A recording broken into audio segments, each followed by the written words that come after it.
Muchas gracias, Freddy, muchas gracias, Mario. Un saludo a todos. Buen día, buenas tardes, depende de dónde estén, en la zona de qué país. Y buenas noches si hay algunos de Asia que están mirando. Pero quisiera compartir con ustedes en Ezequiel, capítulo 7. Es el pasaje que nos toca estudiar hoy. Así que les pido que abran sus Biblias en Ezequiel, capítulo 7. No Ezequías. Si su Biblia tiene el libro de Ezequías, tienen la Biblia equivocada. Ahora, no creo que este es el capítulo favorito de nadie. Es sobre juicio y castigo inminente. Voy a dar un segundito para que lo encuentren. Ezequiel capítulo 7. Me dieron 3 horas, creo, para compartir. No, es una broma. Ahí Lucho se empieza a preocupar y Freddy también. Vamos a ser breves. Y una bendición los que han compartido hasta el momento. Continuemos orando que esto sea de una riqueza espiritual y bendición para todos. Y vamos a orar antes de continuar. Amado Padre, te agradecemos por tu palabra.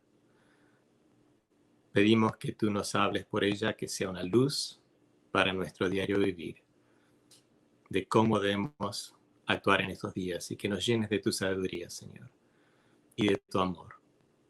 Te lo pedimos en el nombre de Cristo Jesús. Amén. El título del capítulo de Ezequiel 7 puede ser confuso si leen y no conocen el contexto. Puede que los lleve a creer que está hablando sobre el fin del mundo, porque en mi Biblia, y comparé un par de Biblias, y dice el fin viene.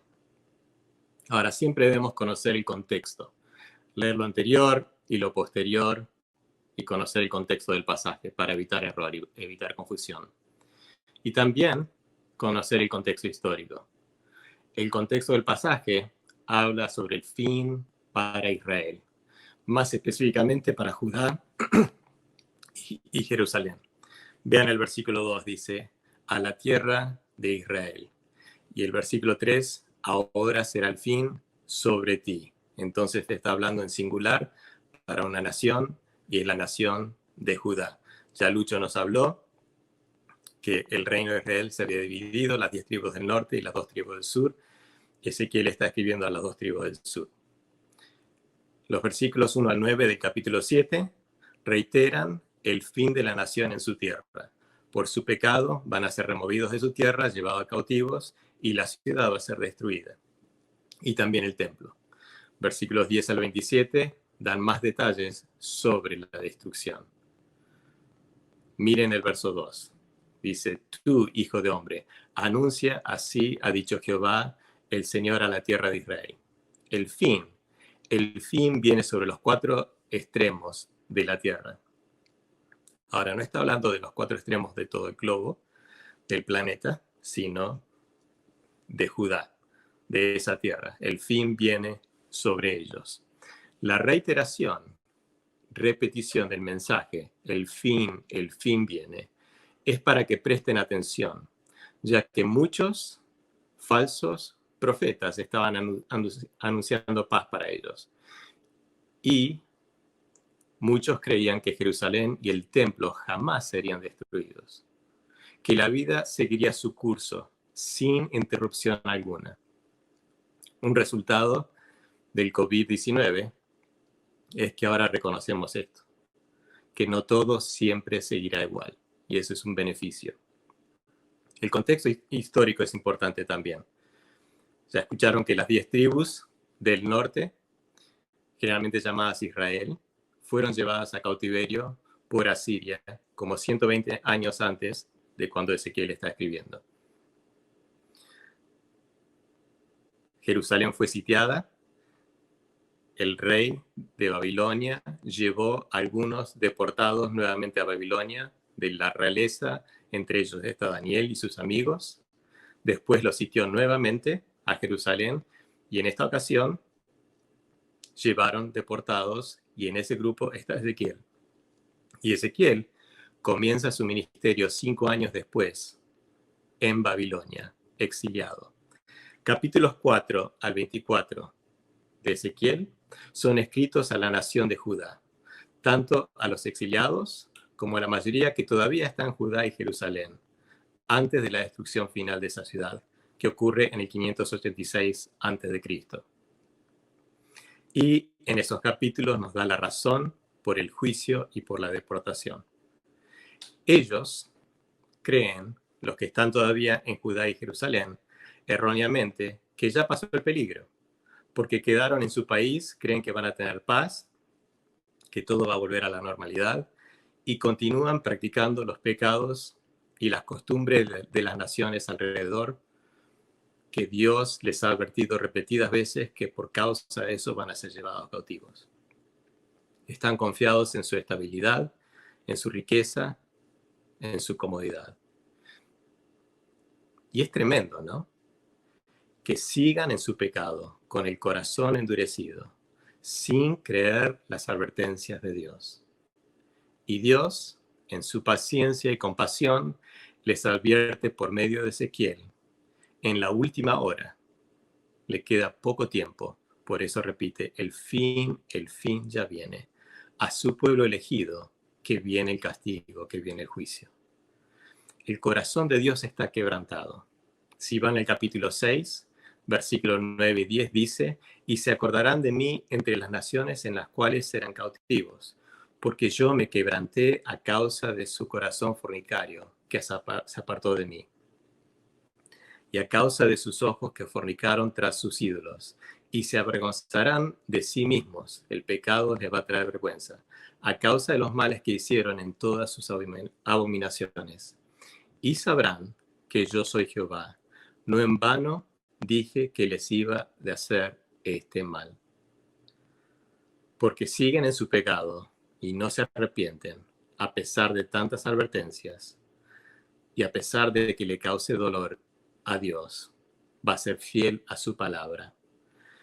Y lo tremendo es que tienen tantas profecías, tantos profetas que le advirtieron, y tienen los ataques de Babilonia, que ya llevó 2 veces a personas en cautiverio de la ciudad. Y creo que fue en etapas para dar oportunidad al arrepentimiento, pero ya llegaron al punto de no retorno.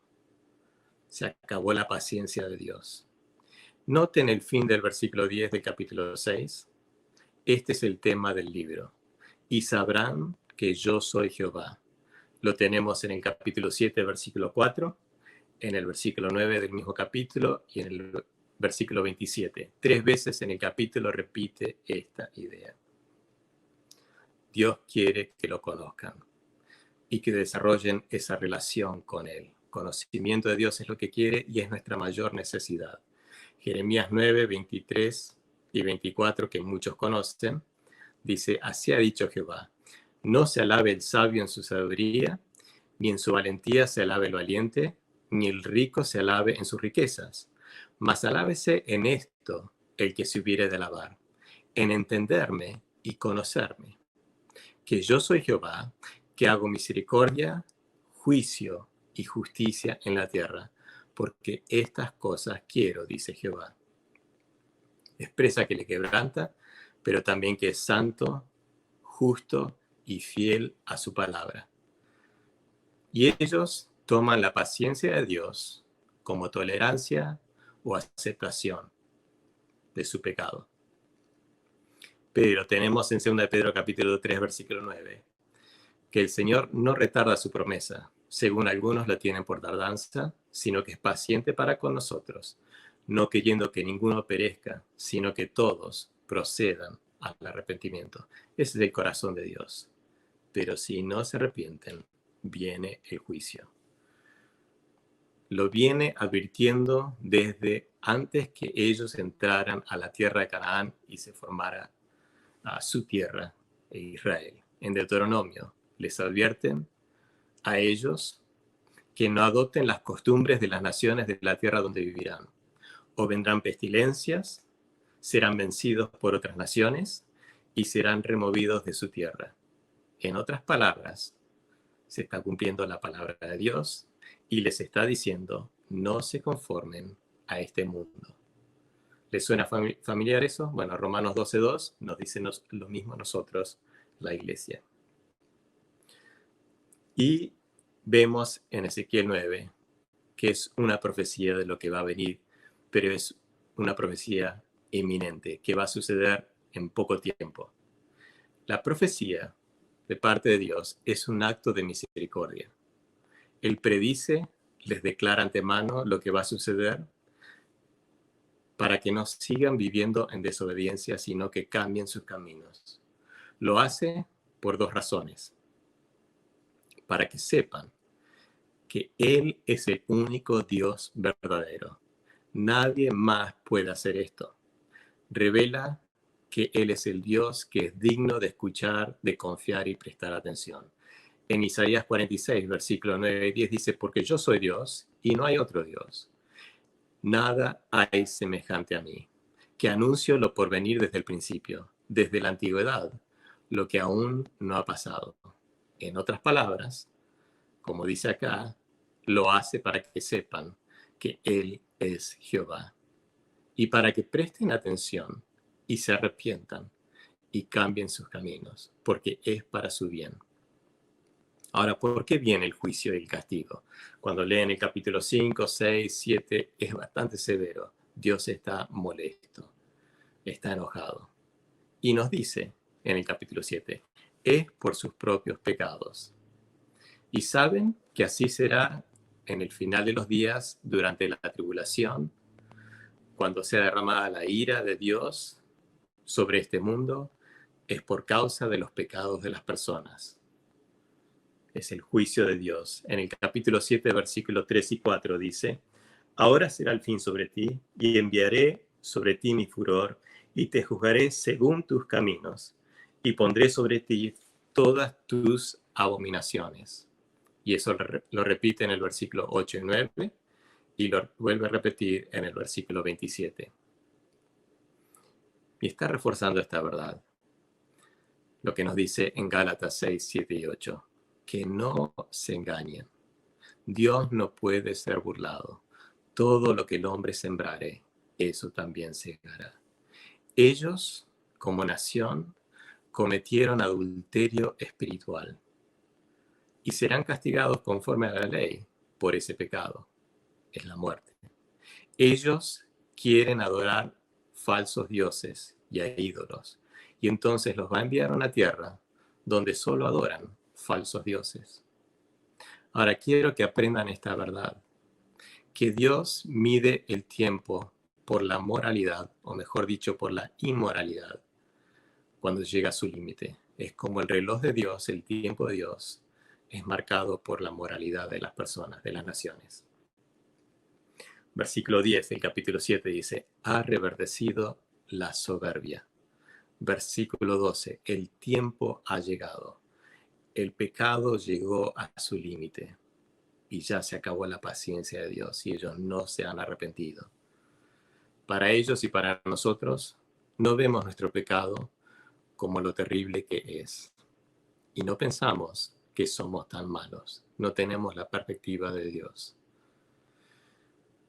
Dios mide el tiempo conforme a la moralidad de las naciones. Y esto es importante porque hay una conexión a nuestros días y cómo estamos viviendo hoy. Ahora quiero que vean este patrón. Lo vemos en Génesis capítulo 6. Vino el diluvio porque la tierra estaba llena de maldad. De continuo los hombres solo pensaban y hacían el mal. Y por 120 años, mientras Noé construye el arca, tienen la posibilidad de creer que viene el diluvio. Pero solamente se salva Noé y su familia. Lo vemos también en Génesis 19, con la destrucción de Sodoma y Gomorra. En el capítulo 18, Dios le revela a Abraham lo que va a hacer y le dice que el clamor de los pecados de Sodoma y Gomorra ha llegado a la presencia de Dios, que el pecado de Dios se ha agravado en extremo y Dios los destruye. También lo vemos con la tierra de Canaán, que creo que Lucho hizo referencia a esto.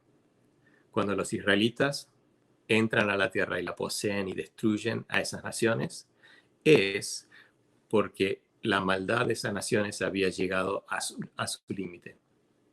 En Génesis 15:16 nos dice que Dios le dice a Abraham que todavía van a estar 400 años en Egipto, porque aún no ha llegado a su colmo la maldad del amorreo hasta aquí. Y esto es lo que estamos viendo acá en Ezequiel capítulo 7. Acá con Judá, por eso viene su fin, porque la maldad llega a su punto límite.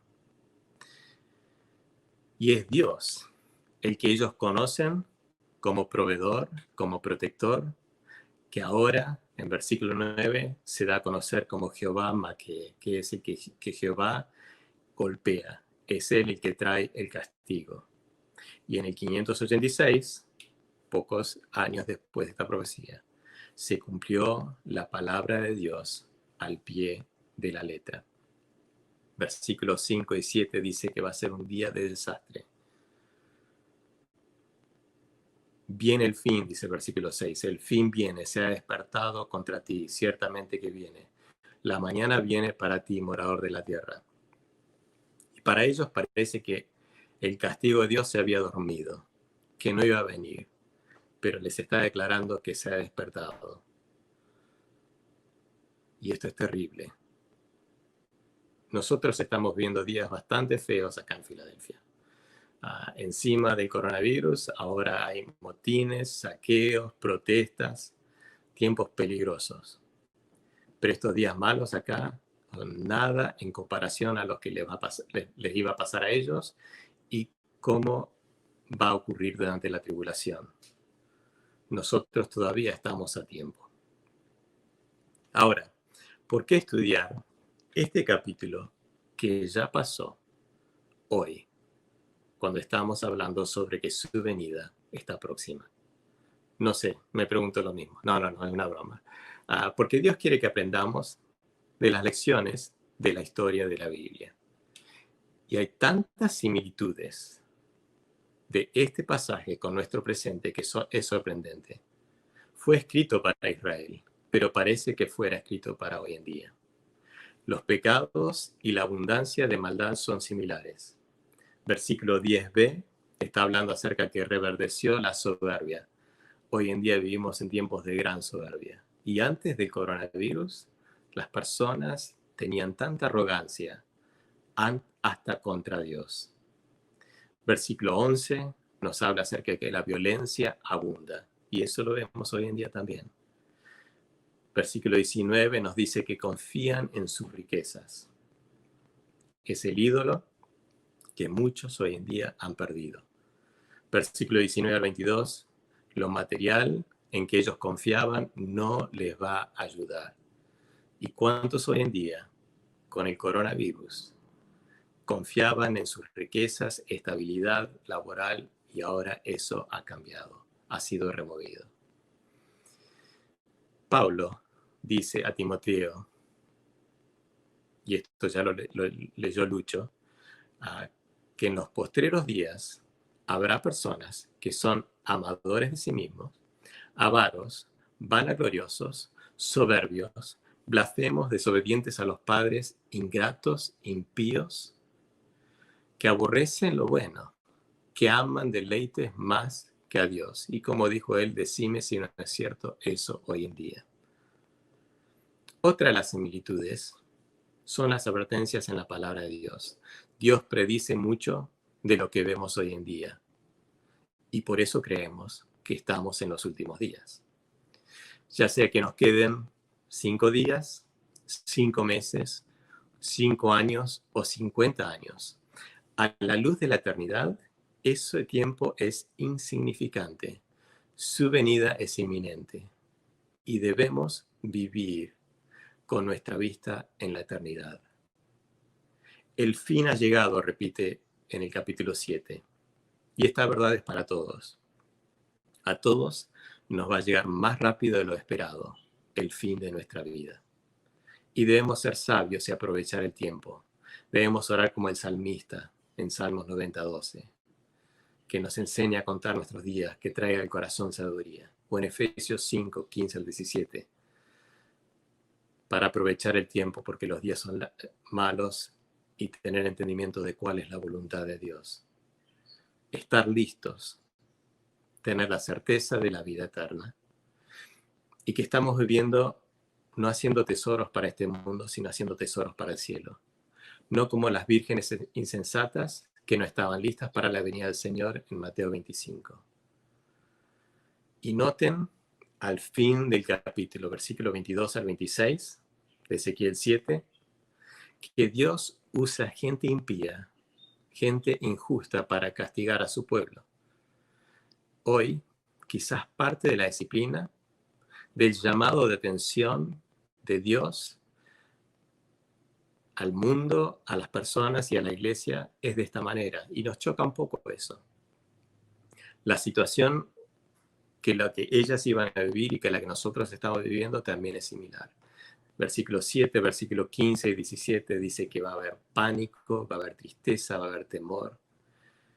Y lo que vemos hoy es, en parte, similar a eso. Yo creo que es un llamado de atención, pero compasivo de Dios, porque podría ser mucho peor. Y ahora vemos abundancia de maldad, pero es detenida, restringida, como dice en 2 Tesalonicenses, porque el presente alguien quien lo detiene. ¿Se imaginan cuando el Espíritu Santo y la iglesia sea removida? Si esto es maldad restringida, ¿cómo será en esos días? Y termina el capítulo de Ezequiel 7 diciendo, entonces sabrán que yo soy Jehová. 3 veces en este capítulo apunta a que el propósito de Dios no es causar dolor, sino que por medio de ello traer restauración, una verdadera relación con Él. Estaba predicho, pero la mayoría no lo creyeron, a pesar de que algunos habían sido deportados ya. Pero se cumplió la palabra de Dios. Y así es en nuestros días. Hasta dentro de la iglesia hay personas que hasta se burlan y no creen que el Señor viene pronto. Muchos no creen las advertencias de la palabra, pero estamos en la última hora. Y debemos vivir a la luz de esta verdad. La noche está avanzada, se acerca el día. Ser diligentes en su reino, trabajar por la comida que no perece. Dios no castiga por capricho, sino porque debe ser fiel a su palabra y porque su propósito en traer juicio es para que haya un nuevo conocimiento de Dios. Es para producir una revelación de quién Dios es y para traer redención. Dios es justo y misericordioso. Hoy, con el COVID, que es global, Dios tiene propósitos detrás de esto. Es un llamado de atención y nos ha removido a la mayoría la comodidad y estabilidad. Tenemos vidas alteradas.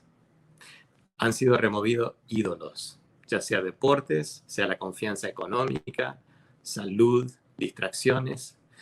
Se han abierto los ojos de lo inestable que es todo. Y me encanta porque Héctor menciona este versículo también de Hebreos. Las cosas fueron sacudidas para que permanezca lo que es inamovible, Dios. Él es nuestro amparo. Él es el único digno de nuestra confianza, de nuestro tiempo y adoración.